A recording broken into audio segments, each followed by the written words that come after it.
കുങ്കിയാനകളുടെ വലിയ പരിശ്രമം നമുക്ക് കാണാം. ചുറ്റും ആനയെ നിന്ന് ലോറിക്കുള്ളിലേക്ക് ആനയെ ഇപ്പോൾ കയറ്റാനുള്ള ശ്രമത്തിൻ്റെ അവസാന ഘട്ടമാണ്.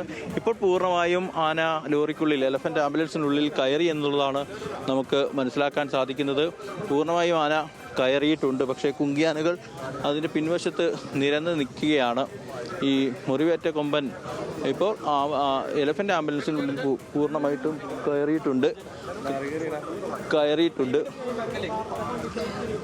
ഏതായാലും ഇതുവരെയുള്ള കാര്യങ്ങളെല്ലാം വളരെ വിജയകരമായി തന്നെ മുന്നോട്ട് പോയിട്ടുണ്ട്. മറ്റ് വശങ്ങളിൽ നിൽക്കുന്ന രണ്ടാനകളും പിന്നോട്ട് മാറിയിട്ടുണ്ട്. ആന പുറകോട്ടിറങ്ങാൻ, മുറിവേറ്റ കൊമ്പൻ പുറകോട്ടിറങ്ങാതിരിക്കാൻ വേണ്ടി മാത്രം കോന്നി സുരേന്ദ്രൻ ആണെന്നാണ് നമ്മൾ മനസ്സിലാക്കുന്നത്. കോന്നി സുരേന്ദ്രൻ ഈ ലോറിയുടെ പിൻവശത്ത് തന്നെ നിലയുറപ്പിച്ചിരിക്കുന്നതാണ് നമ്മൾ കാണുന്നത്. ഇനി ആനയെ ലോക്ക് ചെയ്യുന്നതിന് വേണ്ടിയിട്ടുള്ള കാര്യങ്ങളാണ് നടക്കുക. ആനയെ ഇപ്പോൾ ലോക്ക് ചെയ്യുന്നതിന് വേണ്ടിയുള്ള നടപടികളും പുരോഗമിച്ചുകൊണ്ടിരിക്കുകയാണ്. ലോറിയുടെ പിറകുവശം ലോക്ക് ചെയ്ത് ആനയെ കൂടുതൽ സുരക്ഷിതനായി നിർത്തുക എന്നുള്ളതാണ് അടുത്ത നടപടി. ഈ ആന സ്റ്റാൻഡിംഗ് സെഡേഷനിൽ നിൽക്കുന്ന ആന യാത്രാമധ്യേ തളർന്നു വീഴാതിരിക്കാൻ വേണ്ടിയിട്ടുള്ള കാര്യങ്ങളാണ് ചെയ്യുന്നത്. ഇപ്പോൾ ആനയ്ക്ക് സ്റ്റാൻഡിംഗ് സെഡേഷൻ്റെ സമയം നേരത്തെ പറഞ്ഞ പോലെ 3 മണിക്കൂറാണ്. ആ സമയത്തിനുള്ളിൽ ആന മറ്റൊരു തരത്തിലൊരു അക്രമാസക്തനാകാതിരിക്കാൻ വേണ്ടിയിട്ടുള്ള ഈ ആനയെ സംബന്ധിച്ചുകൊണ്ട് ആരോഗ്യ പ്രശ്നങ്ങളുള്ള ഒരു ആനയായതുകൊണ്ട് തന്നെ സുരക്ഷിതമായി തന്നെ വേണം യാത്ര നടത്തേണ്ടത്. ഈ ലോറി അടക്കം അല്ലെങ്കിൽ എലഫന്റ് ആംബുലൻസ് അടക്കം മുന്നോട്ട് കൊണ്ടുപോകുമ്പോൾ മറ്റ് അപകടങ്ങളുടെ സാഹചര്യങ്ങളൊന്നും ഉണ്ടാവില്ല എന്ന് ഉറപ്പുവരുത്തേണ്ടതുണ്ട്. അതിനു വേണ്ടിയിട്ടാണ് ഈ കഴകൾ ഉപയോഗിച്ചുകൊണ്ട് ആംബുലൻസ് ബന്ധിക്കുന്നത്. അതായത് ആന ഒരു തരത്തിലും വീഴരുത്, അല്ലെങ്കിൽ മറ്റൊരു തരത്തിലും വീഴരുത് എന്നുള്ളതാണ് പ്രധാനപ്പെട്ട ലക്ഷ്യം. അതുകൂടി പൂർത്തീകരിച്ചു കഴിഞ്ഞാൽ ഇത് കോടനാട്ടേക്ക് യാത്ര പുറപ്പെടും. അതിനുവേണ്ട സജ്ജീകരണങ്ങളെല്ലാം പൂർത്തീകരിച്ച് എത്രയും വേഗം ആനയെ കോടനാട്ടേക്ക് എത്തിക്കാനാകും. ഏതായാലും വളരെ വലിയ ശ്രമമായിരുന്നു വനംവകുപ്പിനെ സംബന്ധിച്ചുകൊണ്ട് ഈ 1-2 ഘട്ടങ്ങൾ. അത്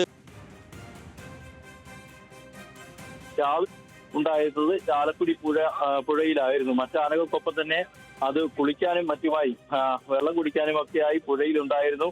ആ സമയത്ത് തന്നെ ആനയെ കണ്ടെത്താൻ വനംവകുപ്പിന്റെ ഫോറസ്റ്റ് വാച്ചർമാർക്ക് കഴിഞ്ഞു.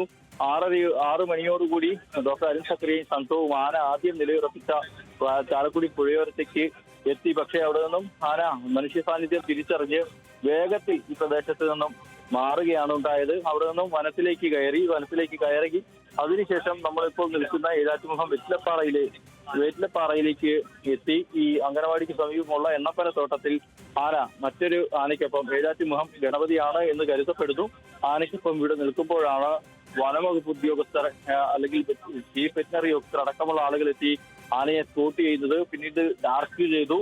അതിനുശേഷം ആന അവിടെ വെടിവെക്കാവുന്ന പരുവത്തിലാണെന്ന് മനസ്സിലാക്കിയതോടുകൂടി 7:15 ആനയെ ഡാർക്ക് ചെയ്തതിനു ശേഷം തൊട്ടു പിന്നാലെ അധികം വൈകുന്നതിന് മുൻപ് തന്നെ വെടിയുതിർക്കുകയായിരുന്നു.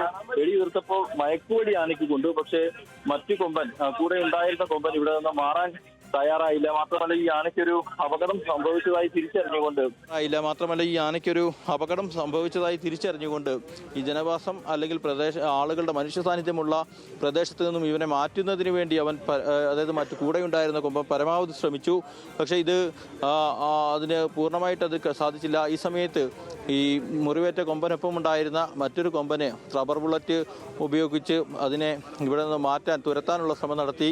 പക്ഷേ ആ റബ്ബർ ബുള്ളറ്റ് കൊണ്ടിട്ടും അത് അവിടെ നിന്ന് വിട്ടുമാറാൻ തയ്യാറായില്ല. അതായത് സഹജീവിയോടുള്ള മറ്റൊരു ആനയോടുള്ള സ്നേഹത്തിൻ്റെ മികച്ച ഉദാഹരണമായി തന്നെ നമുക്കത് കാണാം. അത് ഏറെ ശ്രമം അവിടെ നിന്നു. പക്ഷേ വനംവകുപ്പ് ഉദ്യോഗസ്ഥർക്ക് അടുത്തേക്ക് എത്തുന്നത് കൊണ്ട് വീണ്ടും ഒരു റബ്ബർ ബുള്ളറ്റ് പ്രയോഗിക്കുകയും പിന്നീട് മറ്റ് എയർഗൺ ഉപയോഗിച്ച് വെടിയുതിർക്കുകയും ചെയ്ത് ശബ്ദമുണ്ടാക്കിയാണ് ആനയെ ഇവിടെ നിന്ന് മാറ്റിയത്. അത് തൊട്ടു പിന്നാലെ തന്നെ അത് വനത്തിനുള്ളിലേക്ക് കയറിപ്പോവുകയും ചെയ്തതോടുകൂടി സാഹചര്യങ്ങൾ സുരക്ഷിതമാണെന്ന് ഉറപ്പുവരുത്തിയതിന് ശേഷമാണ് ദൗത്യസംഘം മുറിവേറ്റ കൊമ്പൻ അരികിലേക്ക് എത്തിയത്. മുറിവേറ്റ കൊമ്പൻ അരികിലേക്ക് എത്തി ദൗത്യസംഘം ഈ മയക്കം വീണു ആനയ്ക്കെന്ന് ഉറപ്പുവരുത്തിയതിന് ശേഷം അതിൻ്റെ മുറിവ് ശുചീകരിക്കുന്ന ജോലികളിലേക്കാണ് കടന്നത്. ഡോക്ടർ അരുൺ സക്രിയ അടക്കമുള്ള വെറ്റിനറി ഓഫീസർമാർ നേരിട്ട് ആനയുടെ മുറിവ് പരിചരിക്കുന്നതായിരുന്നു.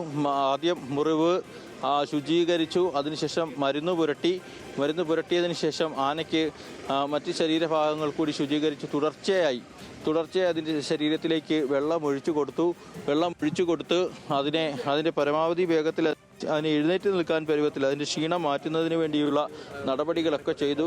അതിനൊടുവിൽ ആന അല്പസമയങ്ങൾക്ക് മുൻപാണ് ഒന്ന് എഴുന്നേറ്റ് നിന്ന് അതൊരു സ്റ്റാൻഡിംഗ് സെഡേഷനിൽ നിൽക്കുന്ന അതേ സമയത്ത് തന്നെ പിന്നാലെ എത്തിയ കോന്നി സുരേന്ദ്രൻ ആനയെ കോന്നി സുരേന്ദ്രൻ അതിനെ തള്ളിക്കയറ്റുകയും